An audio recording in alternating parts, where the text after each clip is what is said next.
मी तयार आहे. पण तू आहेस कोण? परमशक्तिशाली, परमपिता परमात्म्याचा मनुष्य धर्माचं पालन करणारा एक साधक. मनुष्य जन्माचं सार्थक कशात आहे? परोपकारात. आणि धर्माचं मूळ? सर्व भूतांच्या ठाई ईश्वराची अनुभूती. अनुभूती कशी प्राप्त होते? निस्वार्थ भक्तीने. भक्तीने काय साध्य होतं? मोक्ष. मोक्ष म्हणजे काय?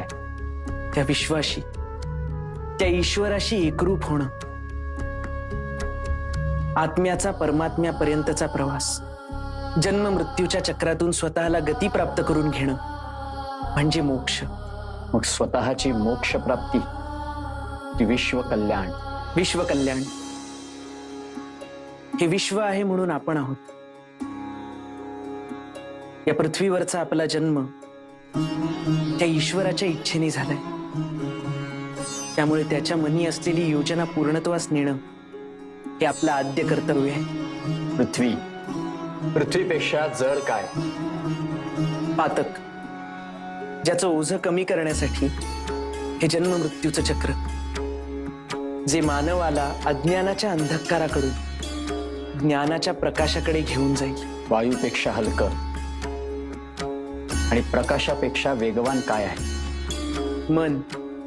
मनावर नियंत्रण कसं ठेवायचं? श्रद्धेने. मनाला शांत करण्यासाठी हवा आधार, आणि हा आधार म्हणजे हरिनाम. त्या हरीवर श्रद्धा असेल तर मनात कोणतीच भीती आणि चिंता उरत नाही.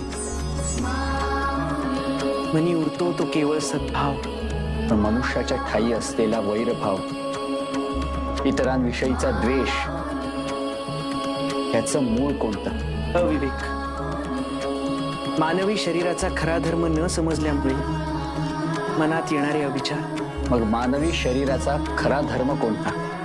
कोणतीही आसक्ती न धरता इतरांच्या कल्याणासाठी देह झिजवत राहणं. आसक्ती दूर कशी करायची? समर्पणाने. समर्पण कोणाच्या ठाई? गुरुच्या. गुरु म्हणजे कोण? आपल्या जीवनाचा खरा अर्थ. आपल्या आयुष्यात गुरु नसेल तर आपलं जीवन हे अर्थहीन आहे. अनंत कारणांनी मनात उद्भवणारा अहंकार, मत्सर, द्वेष हा दुर्गुणांना कारणीभूत ठरतो. आणि त्यावर नियंत्रण ठेवण्यासाठी आवश्यकता असते ती गुरुच्या आशीर्वादाची. अनन्य भावे त्या गुरुला शरण गेलं की अहंकार नष्ट होतो आणि षड्रिपूंवर मात करण्याची शक्ती मिळते.